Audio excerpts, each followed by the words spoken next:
Hey New Life Youth, welcome to episode 3 of our How Do I series. This is a series where you ask the question, how do I? And then we want to explore it with you. We want this to be a discipleship tool that you can turn back on and go, hey, I asked a question. I hope that this is helpful. So if you have anything that you want to know how to do that's going to help you in your walk with Jesus, in us discipling you, then please, we would love to hear from it. So either comment, DM us, PM us, however you want to contact us, let us know. But we want this to be a tool for you to help you thrive in your relationship with Jesus. So today we're asking the question, how do I have healthy friendships?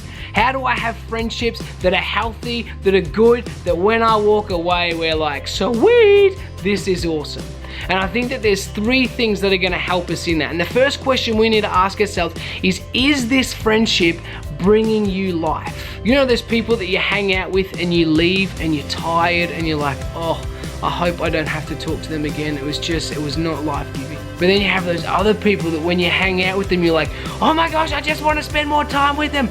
This was amazing. You gotta ask yourself the question, are your friendships life-giving? Do you leave going, oh my gosh, I'm feeling encouraged, I'm feeling enthused. How amazing was it that they don't know Jesus, but I got the chance to show them Jesus. They asked me a question about God today. Oh my gosh, I got to talk about God with my friend who does know Jesus. We got to encourage each other. We got to get vulnerable and real with each other. Find those friendships in your world where they're going to bring you life, where they're going to give you life. And if the friendships that you have aren't giving you life, you know, whether it's maybe you're just sick of that person teasing you, or maybe you're sick of the jabs, or you're sick of the backhanded comments, or, you know, you just leave and you just have a rotten feeling about hanging out with that person, I'd encourage you, slowly stop investing so much time into that friendship. And I wouldn't say cut them off entirely. If they're toxic and they're foul and they're really doing some stuff in your heart that isn't good, then I'd encourage you then cut them out. But if they're friendships that just aren't giving you life, and invest in the friendships that give you life. I'm not saying just hang out with only Christians. Oh, how boring would that be?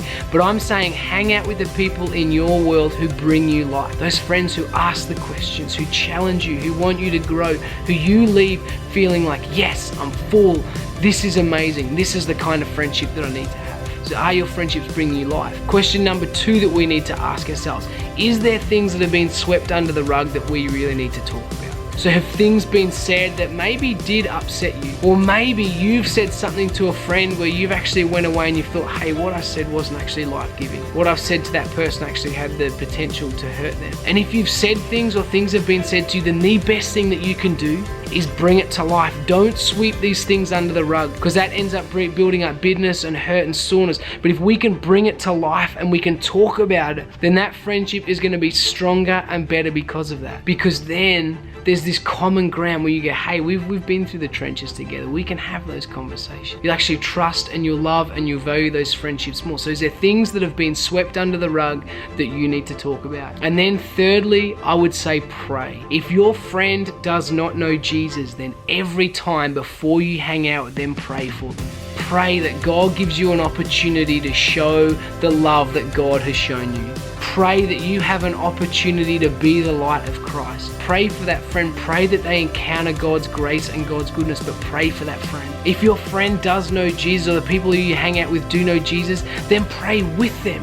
Pray as brothers and sisters in Christ. Pray that other people would see the love that you have for one another and they'd want to be a part of it. They'd say, hey, what's that? What's the secret about that friendship? And you say, hey, that's our friend Jesus.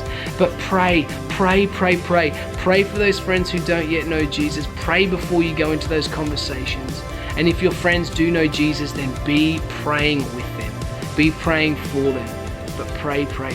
We hope that this video is helpful, and we hope that if you've had any questions about, hey, how do I have healthy friendships, we hope that this video has helped. We'd love to know what video you'd love for us to do next, so make sure you comment, DM, PM us, however you can communicate what you want to know in how to grow deeper in your relationship with Jesus. We want to help you. Have a great rest of the week, and we'll see you soon. Bye.